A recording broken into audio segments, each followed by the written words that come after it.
하나님의 말씀 보겠습니다. 오늘은 요한복음 1장을 직접 보도록 하겠습니다. 요한복음 1장 1절로 12절까지 우리 다 같이 합독하여 읽겠습니다. 태초에 말씀이 계시니라. 이 말씀이 하나님과 함께 계셨으니 이 말씀은 곧 하나님이시라.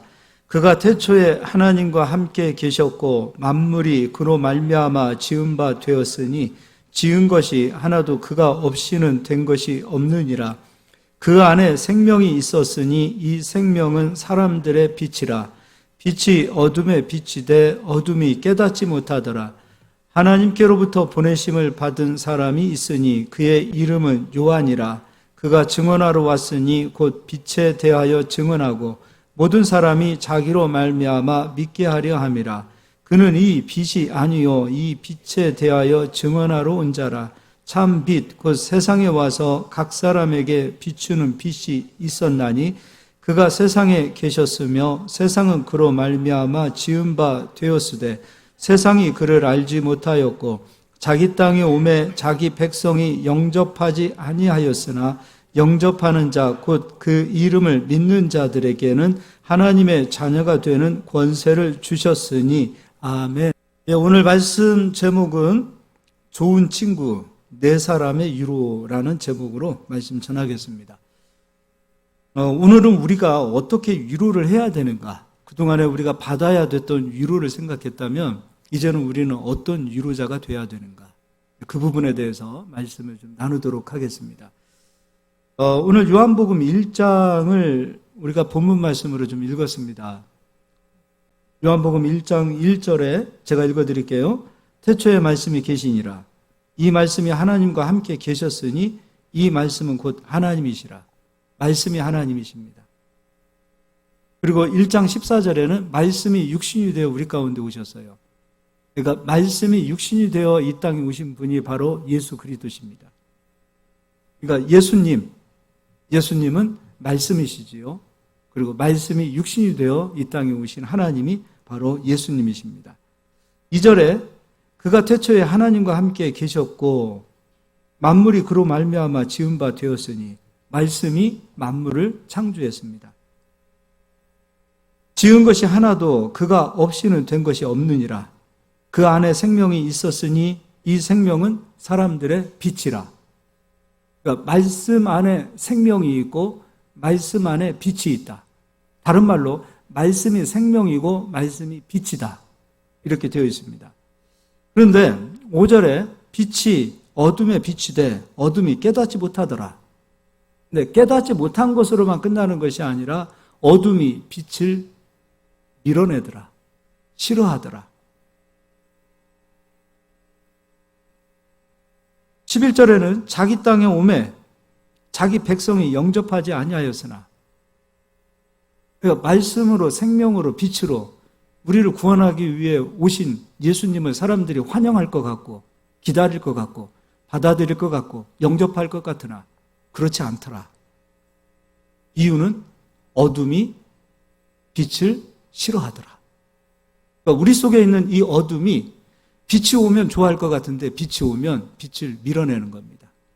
완전히 빛에 정복되어지면 빛 안에서 사는 자가 되겠지만 빛과 어둠 사이에서 갈등하는 자들이 있더라 이거죠. 그래서 빛을 영접하지 않고 또 빛 안으로 들어오려 하다가 내 안에 있는 어둠과 빛이 충돌하기 시작하는 겁니다. 그 어둠이 빛을 밀어내는 거예요. 이게 사람의 본능이에요. 그러니까 우리는요, 사람을 볼 수 있어야 돼요. 아, 저분은 빛을 환영하고 영접하고 그리고 빛 안에서 살고 싶어하는 그런 소망을 가진 사람들이 있습니다. 근데 반대로 빛이 오는 게 싫은 거예요. 빛이 들어가는 게 싫은 거예요. 생명이 내 안에 들어오는 것이 싫더라 이거죠. 왜냐? 내 안에 어둠이 빛을 영접하지 않는 겁니다. 그래서 5절에 깨닫지 못한다라는 것은 구원받지 못했다라고도 볼 수 있겠죠. 5절에 빛이 어둠에 비추되 어둠이 깨닫지 못하더라. 6절 하나님께로부터 보내심을 받은 사람이 있으니 그 이름은 요한이라. 그가 증거하러 왔으니 곧 빛에 대하여 증언하고, 지금도 그렇습니다. 빛 대신 예수님은 당신이 직접 우리를 증거하지 않습니다. 빛을 증거하는 자들이 있습니다. 교회에서는 빛을 증거하는 목사님이 강단에 서서 빛 대신 생명의 말씀을 선포하겠죠. 여러분은 세상에 나가서 빛을 선전하고 빛을 증언하는 사람들입니다. 성도는 어둠 가운데 있는 세상 사람들에게 빛이 이것이다라고 빛을 증언하는 사람들이라 이거예요. 우리 모두는 빛의 증언자들입니다. 그리고 빛을 듣는 사람들이 있고 빛을 받아들이는 사람이 있고 빛을 거부하는 대상들도 있겠지요. 모든 사람이 자기로 말미암아 믿게 하려 함이라. 이는 이 빛이 아니요 이 빛에 대하여 증언하러 온 자라. 참 빛, 곧 세상에 와서 각 사람에게 비추는 빛이 있었나니 그가 세상에 계셨으며 세상은 그로 말미암아 지은 바 되었으되 세상이 그를 알지 못하였고 자기 땅에 오매 자기 백성이 영접하지 아니하였으나 영접하는 자 곧 그 이름을 믿는 자들에게는 하나님의 자녀가 되는 권세를 주셨으니 영접하는 자는 하나님 자녀가 되는 권세를 누립니다. 할렐루야. 자, 그러면 이제 오늘 이 부분에 대해서 제가 설명을 할 거예요. 사도 요한이 요한복음을 썼습니다. 또 사도 요한이 쓴 서신서가 요한 1서, 2서, 3서, 요한 계시록을 사도 요한이 씁니다. 사도 요한이 가지고 있는 복음의 그 어떤 흐르는 맥락이 있습니다. 그래서 사도 요한이 쓴 요한 1서를 가서 보도록 하겠습니다.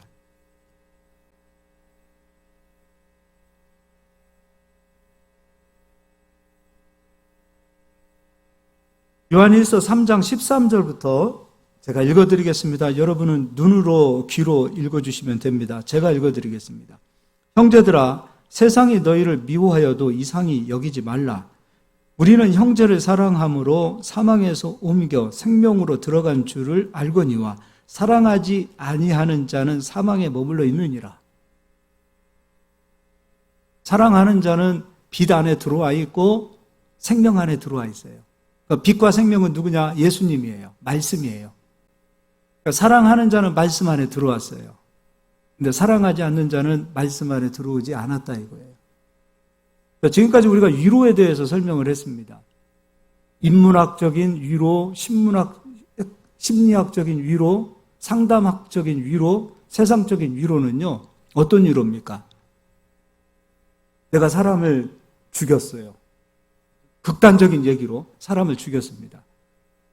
그러면 법정에 서서 나의 과거가 어려서부터 학대를 받고 상처를 받았습니다. 그래서 이런 상처로 인하여 나는 누군가를 죽이게 되었습니다. 그러면 형량이 감량이 되어지는 거예요. 세상은 이런 식의 위로를 합니다. 네가 지금 그렇게 행동하는 것은 어려서부터 네가 사랑을 받지 못해서야. 네가 많은 상처를 받아서 그렇게 된 거야. 그러다 보니까 진정한 상처가 회복이 안 되는 겁니다. 그래서 합리화를 시키는 거예요. 사람을 만나면 내가 이렇게 행동하는 것은 난 이런 상처가 있기 때문이야 라고 얘기해요. 사람을 만나면 내가 이렇게 행동하는 것은 너 때문이야 라고 얘기하는 거예요. 내가 이렇게 된 배경은 하나님 때문이야. 교회 때문이야. 가족 때문이야. 그리고 어려서 나에게 상처를 준 사람들 때문이야로 합리화를 시킵니다. 그리고 그거를 받아들여요, 세상은. 그래, 네가 어려웠구나. 힘들었구나. 남을 흉보면 함께 흉 봐줄 때 위로를 받고요. 세상이라는 것은. 남의 험담을 하면 함께 험담을 해주면 위로를 받습니다. 그리고 진짜 속이 답답하고 그럴 때요, 두세 사람이 모여서 남 흉보 보십시오. 그럼 위로를 받는 게 세상의 위로라는 거죠. 그러나 지금까지 저희가 위로 시리즈를 이렇게 해오면서 그런 위로가 있었어요? 성경에서는 그런 위로를 말하지 않습니다. 그런데 신기하게도 그런 세상적인 위로가 교회에 들어와 있습니다. 그런 위로가 교회 안에 들어오니 성도들이 회복이 안 되는 겁니다. 그러니까 어둠을 회칠해버리는 겁니다. 사람들 속에 있는 해결되어지고 치료되어져야 될 부분, 그 쓴뿌리들이 뽑아져 나와야 되는데 그런 것들을 그냥 덮어주는 거예요. 회칠하는 겁니다. 그 안은 썩어 있고 그 안은 부패해 있고 그 안은 지금 울고 있고 상처받고 그리고 눈물 흘릴 수밖에 없는 그런 아픔이 있는데 그게 해결이 안 되는 거예요. 덮어주면 절대 해결 안 됩니다. 성경은 말하고 있습니다. 그렇게 행동하는 이유는 네 속에 있는 어둠 때문이야. 네가 진짜 예수님을 못 만났기 때문이야. 예수님을 진짜 믿고 성령을 받으면요, 성령이 임한 사람들은 두세 사람이 모여서 한두 사람의 흉을 보면 속이 뒤집어집니다. 그래서 내 마음에 성령이 내 안에 벌써 역사하기 시작해요. 우리 성령님은 남 흉보는 분이 아니세요. 히브리서 10장에 우리 죄와 불법을 정죄하시는 분이 아니에요. 성령은 우리를 사랑하시는 분이시고 성령은 우리를 회복시키시는 하나님이세요. 우리 안에 성령이 와 계세요. 그래서 오늘 이야기를 하고 있어요. 사랑하는 자는 빛 안에, 생명 안에, 즉 요한복음 1장의 말씀 관점으로 보면 말씀 안에, 예수님 안에 들어와 있다. 사랑하지 않는다. 그럼 예수님 안에 아직 들어오지 않았다. 이렇게 이야기하고 있는 거예요. 그리고 진짜 예수님 안에 들어와서 거듭났습니다. 예수님 믿습니다. 하나님 사람이 되었습니다. 그럼에도 불구하고 하나님이 기뻐하시는 성령의 열매를 맺지 않고 육체의 열매를 맺으려 가고자 할 때에 내 속에 있는 어둠이 다시 나를 정복합니다. 그러면 다시 어둠이 내 안에 채워지게 되어질 때 그때 성도라 할지라도 거듭난 사람이라 할지라도 빛과 어둠은 내 안에서 싸우는 거예요. 그리고 심지어 거듭난 성도라 할지라도 내 안에 어둠이 장악하고 있는 상태가 되어지면 빛을 향하여 도망가기 시작하는 겁니다. 더 빛 안으로 들어가서 회개하고 나를 깨트리고 부서지고 하나님의 사람한테 하나님에게 붙잡힐 수 있는 하나님의 사람이 되도록 나를 들이지 못하는, 그리고 더 빛 안으로 들어가는 현상이 나와야 되는데 그러지 못하는 이유는 빛을 향하여 도망가고 숨는 현상이 믿는 자들에게도 나타나더라 이거죠. 그래서 믿는 하나님의 사람들은 성령의 열매를 맺는 자들이 돼야 돼요. 육체의 열매를 맺고 분쟁하고 다투고 남 탓하고 남 흉보고 하나님 탓하고 가족 탓하고 교회 탓하고 남 탓할 것밖에 없는 거예요. 그렇게 해서 빛을 향하여 숨어버리는 대상들이 있더라 이거죠. 우리는 사람을 분별할 수 있어야 돼요. 교회도 마찬가지입니다. 여러분 다 말씀을 환영하고 말씀 안에 들어오고 싶을까요? 모든 사람이 다 그럴까요? 숨고 싶은 거예요. 말씀이 예언이라 그랬어요. 각자에게 말씀이 선포되어지고 말씀이 우리 안에 흘러오기 시작할 때 말씀은 우리 안에서 역사하기 시작하는 거예요. 그런데 때로는 말씀이 나를 찌르는 거예요. 내 속에 있는 어둠, 두려움, 그런 것들을 빛이 들어와서 드러내기 시작하는 거예요. 그럼 드러나야 돼요. 나 이런 사람이었구나. 숨지 말고 내가 이런 존재였구나. 빛이 내 안에 있는 어둠을 비출 때 이 어둠이 드러나야 돼요. 드러나야 돼요. 근데 하나님은 절대 우리에게 창피를 주시지 않는 분이세요. 그래요, 하나님 내가 이런 분이었습니다. 하나님 알고 보니 진짜 내가 못된 사람이었습니다. 알고 보니 내 안에 있는 어둠과 두려움과 죄악을 내가 너무 사랑했습니다. 남 미워하면서 남 탓하면서 세상 탓하면서도 불구하고 하나님 사랑하고 있었던, 사랑한다고 이야기했던 내 모습이 너무도 가증스럽습니다. 그리고 빛 안으로 나를 던져야 돼요. 그런데 문제는 스스로가 안 돼요. 그런 용기를 가지고 있는 분들이 몇 안 되더라 이거죠. 그래서 오늘 결론부터 얘기하면 좋은 친구, 내 사람이 필요한 거예요. 그래서 오늘 우리는 사람을 볼 수 있어야 돼요. 아직 세상에 어둠에 있는 자들, 어둠이 있기 때문에 그들은 빛을, 예수님을, 생명을 믿어야 될 대상이 있고, 교회 안에는 다 생명과 빛과 그리고 사랑으로만 충만할 것 같지만 그렇지 못한 사람들도 교회 안에 있더라. 그래서 빛이 오면 그 빛을 향하여 숨어버리는 대상들, 멀리 등지고 떠나려고 하는 대상들도 교회 안에 있더라 이거죠. 우리는 이 대상들을 바라볼 수 있어야 돼요. 그때 필요한 사람들이 바로 이 네 사람이에요. 자, 읽어드리겠습니다. 15절입니다. 그 형제를 미워하는 자마다 살인하는 자니 살인하는 자마다 영생이 그 속에 거하지 아니하는 것을 너희가 아는 바라. 그가 우리를 위하여 목숨을 버리셨으니 우리가 이로써 사랑을 알고 우리도 형제들을 위하여 목숨을 버리는 것이 마땅하니라. 누가 이 세상의 재물을 가지고 형제의 궁핍함을 보고도 도와줄 마음을 닫으면 하나님의 사랑이 어찌 그 속에 거하겠느냐. 자녀들아, 우리가 말과 혀로만 사랑하지 말고 행함과 진실함으로 하자. 이로써 우리가 진리에 속한 줄 알고 또 우리 마음을 주 앞에서 굳세게 하리니 이는 우리 마음이 혹 우리를 책망할 일이 있어도 하나님은 우리 마음보다 크시고 모든 것을 아시기 때문이라. 여기서부터 중요합니다. 사랑하는 자들아, 만일 우리 마음이 우리를 책망할 것이 없으면 하나님 앞에서 담대함을 얻고 책망할 것이 없으면 근데 책망할 것이 없으면 담대함을 얻고 하나님 앞에 더 나가더라 이거죠.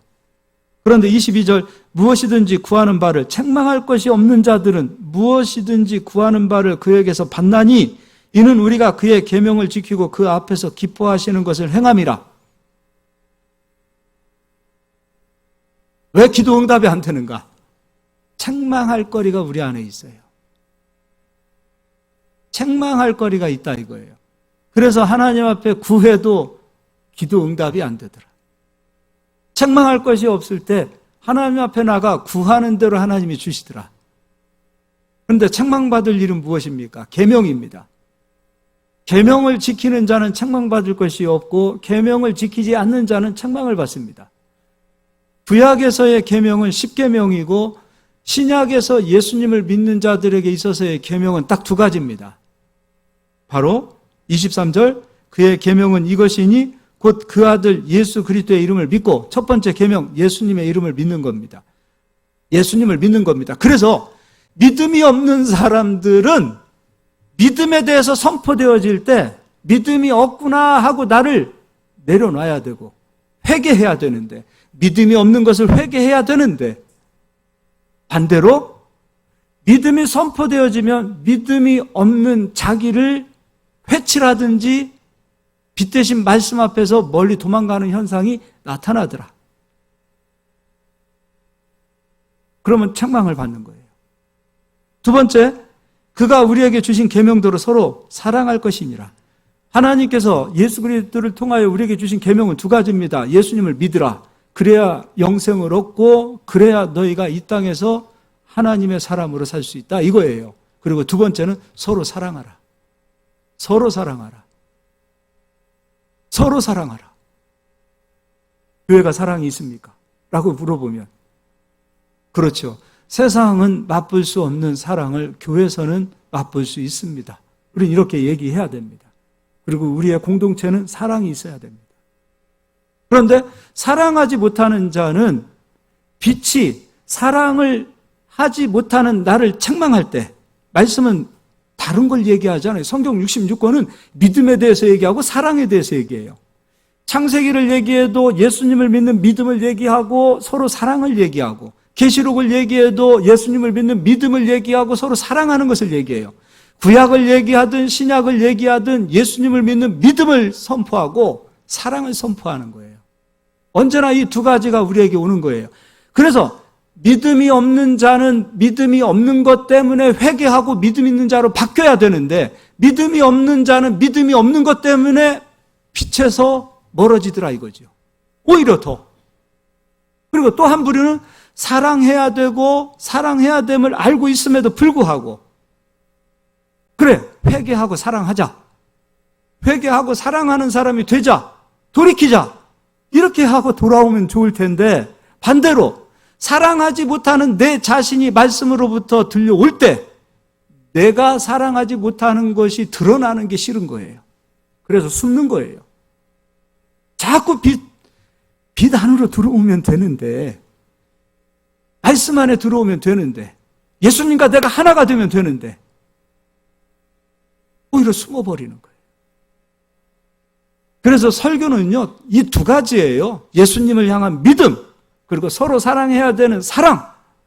믿음이 없는 자를 책망하고 사랑이 없는 자를 책망하시는 분이 성령이세요. 믿음을 선포해야 돼요. 윤리와 도덕이 아니에요. 강연 들으러 온 거 아니에요. 그러니까 좋은 말로 위로받으려고 온 거 아니에요. 좋은 말은 세상에서 더합니다. 그런 말로 위로받으려고 오는 것이 아니에요. 믿음이 없는 내가 돌아서야 되고, 사랑이 없는 내가 돌아서고, 믿음이 부족한 내가 믿음으로 채워지고, 사랑이 부족했던 내가 사랑으로 채워지는 곳이 바로 교회라 이거예요. 그래서 우리는 하나님의 말씀을 들어야 된다 이거예요. 그런데요, 말씀 앞에서 내가 숨는 자가 되어질 때,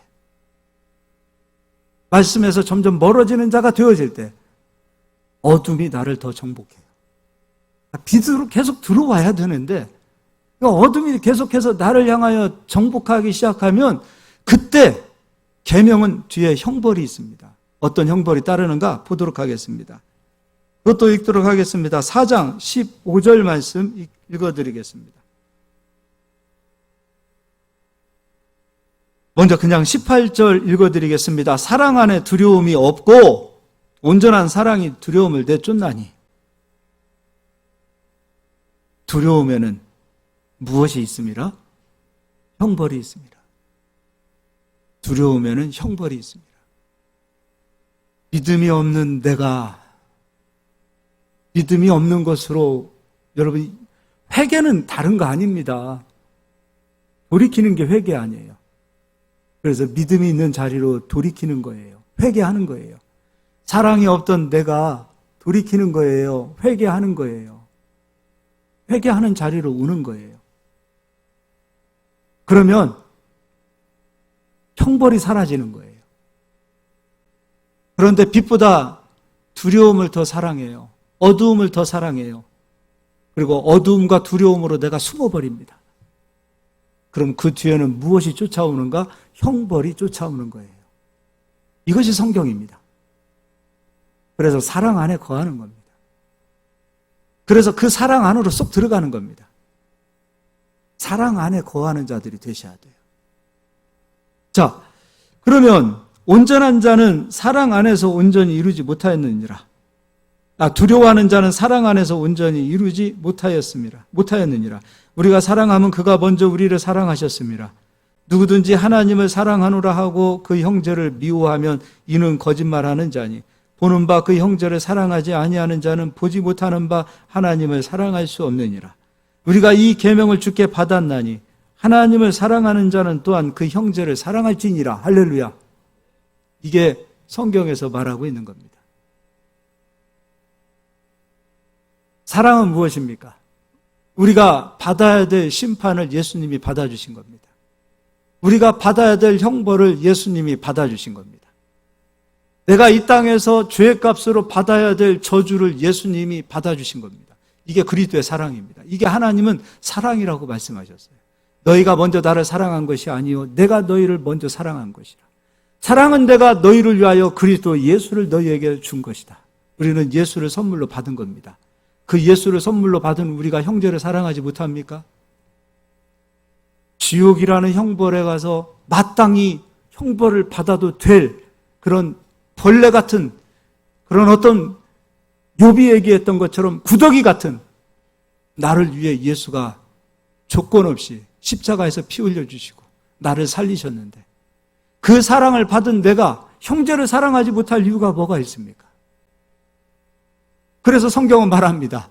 네가 진짜 형제를 사랑하지 못하는구나. 그럼 넌 그 사랑을 모르는 사람이야. 넌 사랑 안에 거하지 않는 사람이야. 성경은 끊임없이 믿음에 대해서, 사랑에 대해서 우리를 책망하십니다. 그리고 너의 믿음이 진짜인지, 네가 진짜 하나님을 사랑하는지는 여러분 추상적인 것이 아니에요. 성경은 그대로 드러나고 있습니다. 네가 형제를 진짜로 사랑하고 있니? 그렇다면 넌 하나님 사랑하는 사람이야. 네가 진짜 아내를 사랑하고 남편을 사랑하고 자식을 사랑하고 네가 정말로 부모를 사랑하고 있구나. 그럼 너 진짜 하나님 사랑하는 사람이구나. 얼마나 사랑은 책임과 희생과 아픔이 따릅니까? 그렇습니다.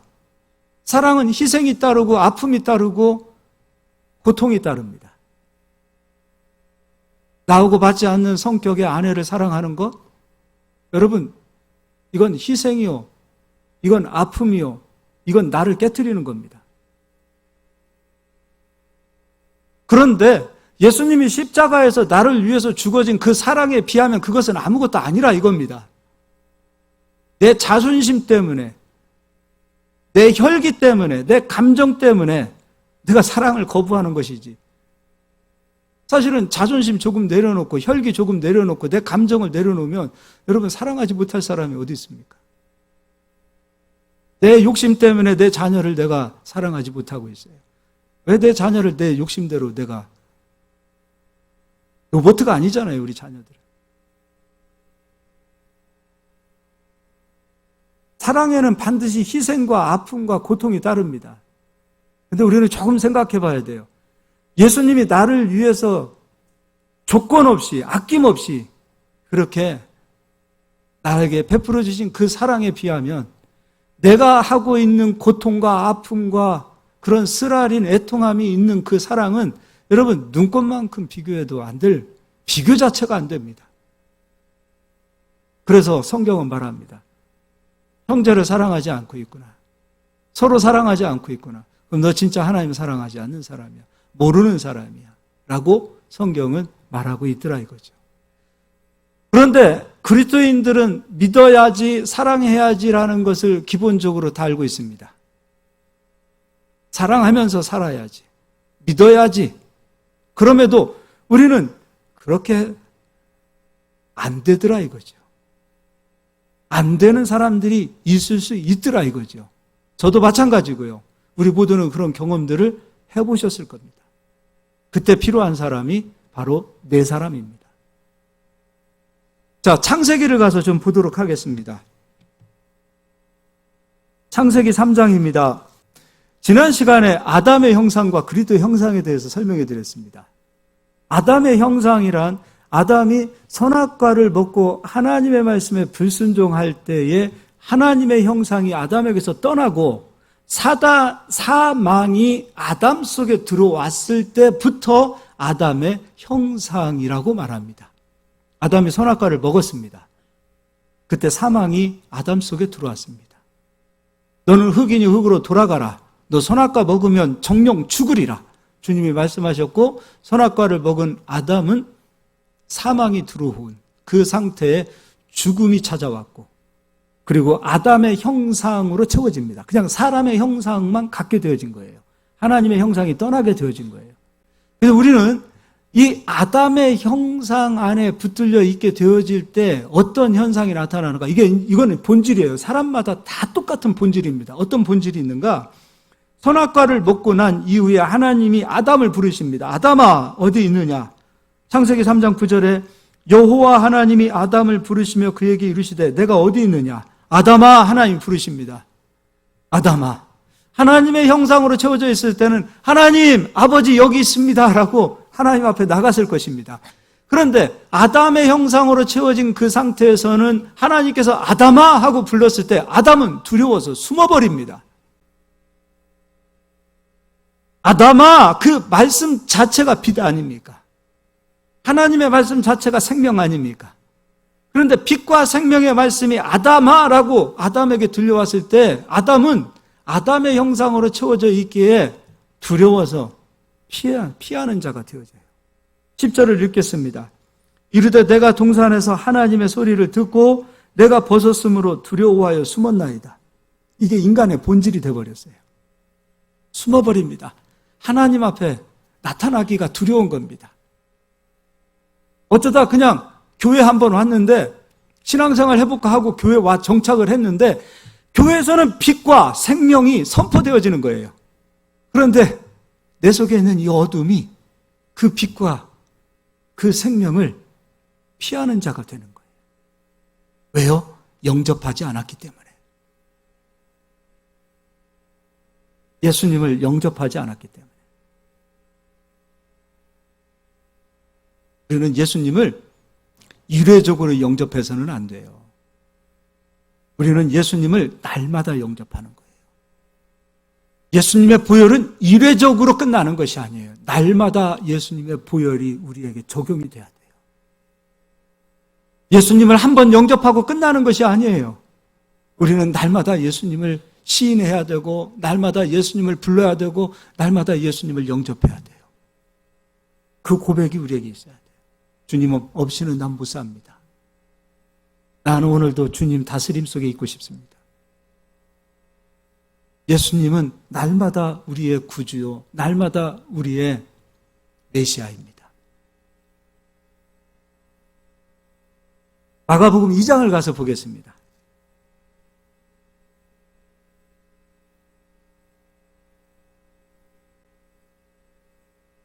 1절부터 읽어드리겠습니다. 마가복음 2장입니다. 똑같은 중풍병자를 고치시는 이 본문의 말씀은 마태복음 9장에도 누가복음 5장에도 있습니다. 이 마가복음 같은 내용이죠. 읽어드리겠습니다. 수일 후에 예수께서 다시 가버나움에 들어가시니 집에 계시다는 소문이 들린지라 많은 사람이 모여서 문 앞에까지도 들어설 자리가 없게 되었는데 예수께서 그들에게 도를 말씀하시더니 빛과 생명이 지금 선포되어지는 겁니다. 그 가운데 사람들이 한 중풍병자를 4사람에게 메워가지고 예수께로 올세. 예수님이 말씀을 선포할 때 무리가 너무 많았어요. 근데 중풍병자를 생각해 보자고요. 중풍병자는 스스로 예수님 앞에 설 수가 없어요. 그 마음 중심은 예수님 앞에 서고 싶을 겁니다. 예수님 앞에 가고 싶을 거예요. 스스로 갈 수 없는 사람들이 있어요. 이들을 가리켜서 성경은 중풍병자라고 합니다. 물론 육적으로 중풍병에 걸린 사람도 있습니다. 그러나 영적으로도 중풍병자와 같은 분들은 우리 주변에 굉장히 많습니다. 그들에게 필요한 사람이 바로 4사람입니다.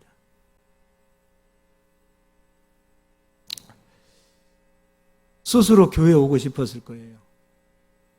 그리고 스스로 더 말씀 안에 들어가고 싶을 거예요. 예수님 만나고 하나님 사랑해야지. 그리고 내 남편도 내 아내도 내 자식들도 그리고 성도들도 그리고 나에게 상처 준 사람도 다 용서해 줘야지. 그러나 스스로 안 되시는 분들이 우리 주위에 얼마나 많은지 모릅니다. 스스로 부자가 되고 싶은 사람도 있습니다. 그러나 스스로 안 되시는 분도 수없이 많습니다. 스스로 건강이라는 그 말씀을 붙들고 건강하고 싶은 그 마음과 소망을 갖고 계신 분들도 있을 수 있습니다. 그러나 안 되는 분들이 있습니다. 이제 오늘부터 욕하지 말아야지 100번, 1000번을 다짐하나 다시 어느 순간이 되어지면 욕이 나오는 스스로 안 되시는 분들도 있습니다.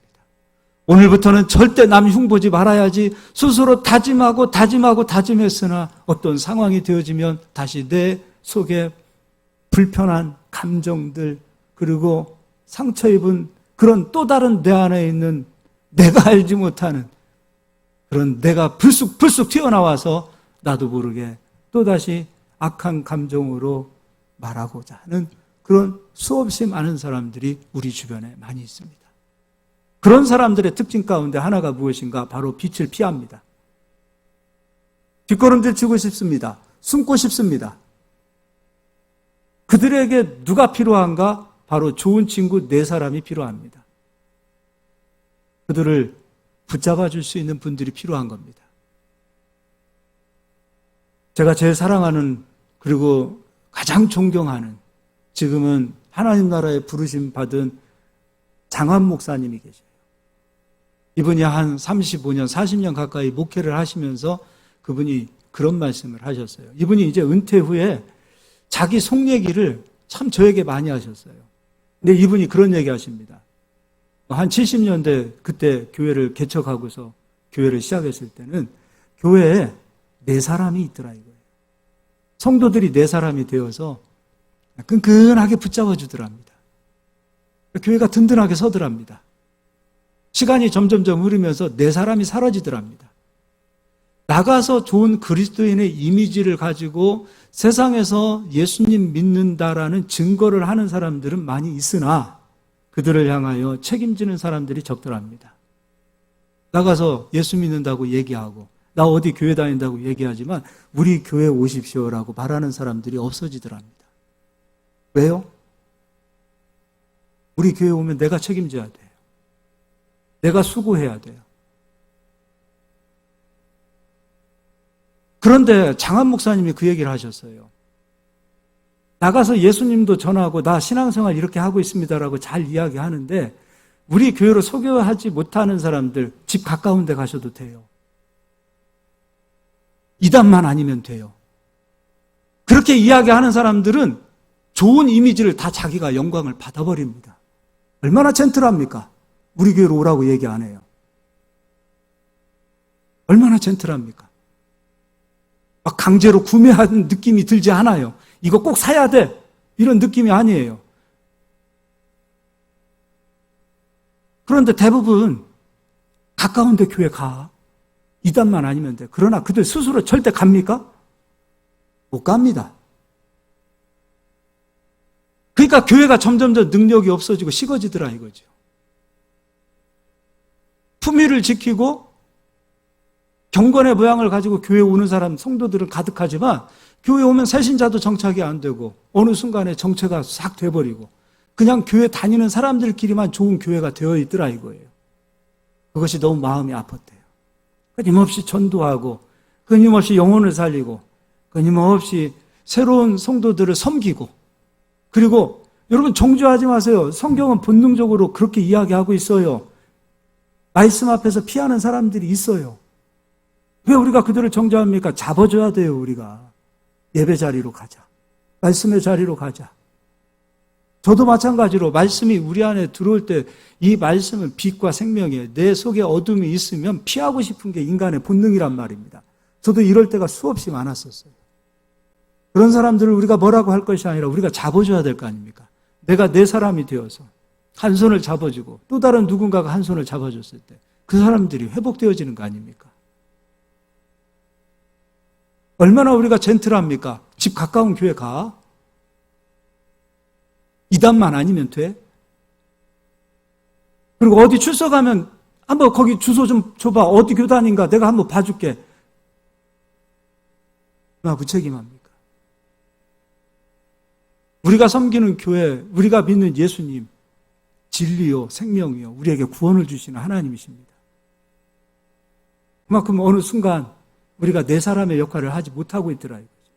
그러니까 위로하기를 포기해버리는 겁니다.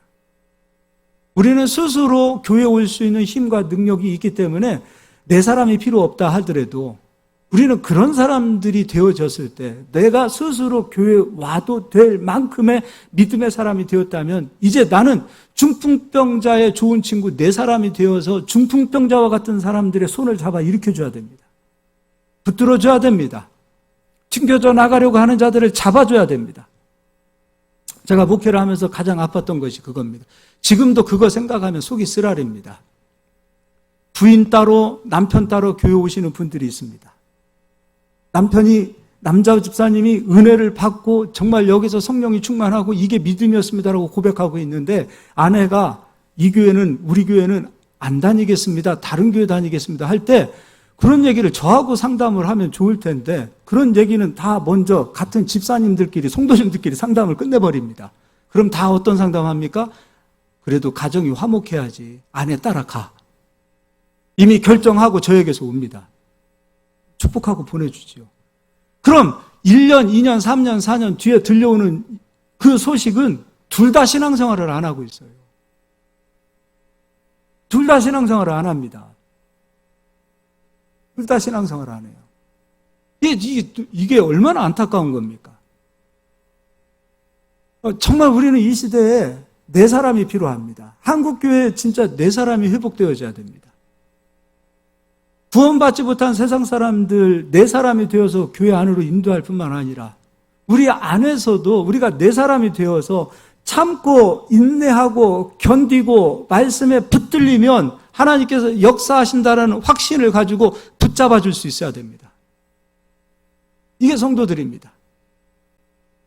저는 우리 성도님들이 젊으신 분들 그리고 중년층이라고 할 수 있는 장년층들 저는 네 사람의 마음들을 다 가지고 있음을 보았습니다. 우리가 이 네 사람이 되셨으면 좋겠어요. 서로 사랑의 끈이 되어야 합니다. 사랑의 끈이 되어야 돼요. 다 처음부터 와서 말씀이 좋습니다, 환영하고 막 말씀 속으로 들어가는 사람들 그렇게 많지 않습니다. 말씀이 좋아서 들어왔다가 마태복음 13장에 말씀했던 것처럼 처음 말씀을 들을 때는 기쁘고 행복하고 감사해요. 막 할렐루야예요. 그러나 말씀이 다시 내 안에 들어오면 말씀으로 인하여 내가 넘어지더라 이거죠. 말씀으로 인하여 또 넘어지는 겁니다. 말씀이 계속해서 나에게 빛과 생명으로 말씀이 내 안에 찾아올 때, 내 속에 있는 이 어둠이 좋을 때, 이 어둠을 포기하고 싶지 않을 때, 그때는 말씀에서 벗어나는 겁니다. 이게 아담이 그랬고, 아담의 형상을 가지고 있던 그 수많은 사람들이 그랬고, 그리고 그리스도인이 되었다 하더라도 그리스도인의 형상으로 온전하게 회복되어지지 않고 아담의 형상이 내 안에 머물러 있었을 때 우리는 빛을 피하더라 이거죠. 이건 본능입니다. 인간의 본능이에요. 그때 필요한 사람들이 바로 네 사람이에요. 저는 교회가 네 사람이 회복되어진다고 봅니다. 우리가 네 사람이 되실 수 있길 바랍니다. 사랑에는 희생과 헌신과 아픔과 고통이 따릅니다. 그걸 할 수 있어야 돼요. 우리가 사랑할 때 희생하면서 아프면서 고통하면서 애통하면서 나를 깨부수는 그런 고통이 있다 할지라도 우리가 이길 수 있는 힘은 그리스도께서 나를 위하여 베풀어 주신 그 사랑은 이거에 비하면 난 주님 앞에서 내가 사랑하는 것 때문에 아프다라고 여러분 말할 수 없는 거예요. 어찌 그 사람과 비교가 되겠습니까? 이 시대에 필요한, 우리 부르신 교회에 필요한 네 사람이 우리 성도님들이 되어주시기를 예수의 이름으로 축원합니다. 붙잡아 주셔야 돼요. 붙들어 주셔야 돼요. 서로 붙잡아 줘야 돼요. 목사님도 때로는 중풍병자가 될 수도 있어요. 장로님도 때로는 중풍병자가 될 수 있어요. 아니, 영적으로. 우리 권사님들도 안수 집사님들도 중풍병자가 될 수 있어요. 그때 붙잡아주면 되는 거예요. 일어섭시다. 다시 일어섭시다. 서로가 붙잡아주는 네 사람이 되어준다면 세상 사람들이 얘기할 거예요. 교회 가면 사랑 있어? 얘기할 때 그래, 교회는 사랑이 있어라고 우리 얘기할 수 있어요. 교회가 사랑을 이야기하지 않고 교회가 사랑이 없다라고 말하면 어디서 사랑을 구합니까? 어디서 사랑을 우리가 찾을 수 있습니까? 진정한 사랑은 교회밖에 없지 않습니까? 예수님이 우리를 사랑하셨고 우리가 서로를 사랑하는 그 사랑이 교회 말고 어디 있습니까? 정치판에 사랑이 있습니까? 기업이 사랑이 있습니까? 이 세상 어디에도 우리가 찾고자 하는 사랑은 존재하지 않습니다. 바로 교회가 사랑입니다. 우리가 사랑을 회복합시다. 그래서 사랑을 보여줍시다. 사랑을 구하고 찾고 사랑에 굶주린 자들에게 사랑을 맛보여주는 그런 부르신 교회가 되기를 예수의 이름으로 축복합니다. 마지막입니다. 골로새서 3장을 보겠습니다.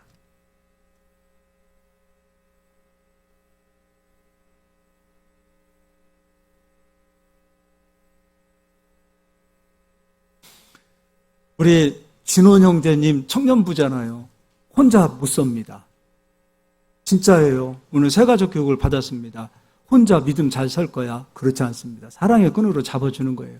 우리 청년부가 가서 진원 형제 새가족 교육 받느라고 고생 많았지? 그래서 짜장면 한 그릇씩 먹는 거예요.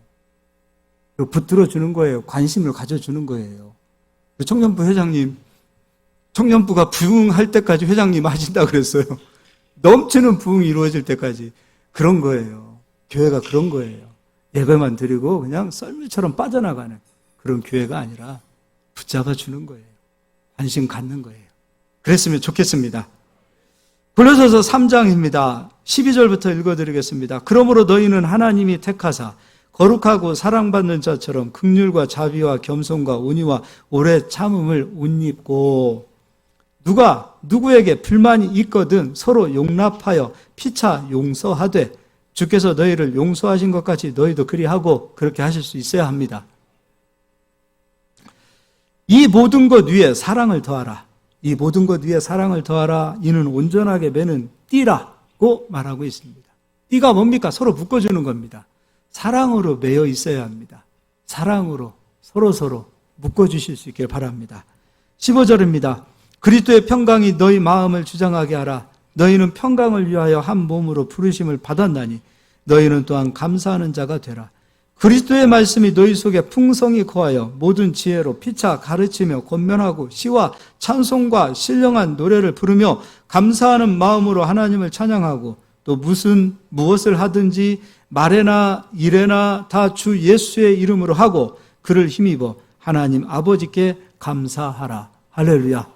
이런 은혜가 있기를 예수의 이름으로 축복합니다. 우리 옆 사람 인사하겠습니다. 사랑의 띠로 하나 됩시다. 할렐루야. 우리 한 번 더 인사하겠습니다. 네 사람이 됩시다. 네 사람이 되시기를 바랍니다. 예.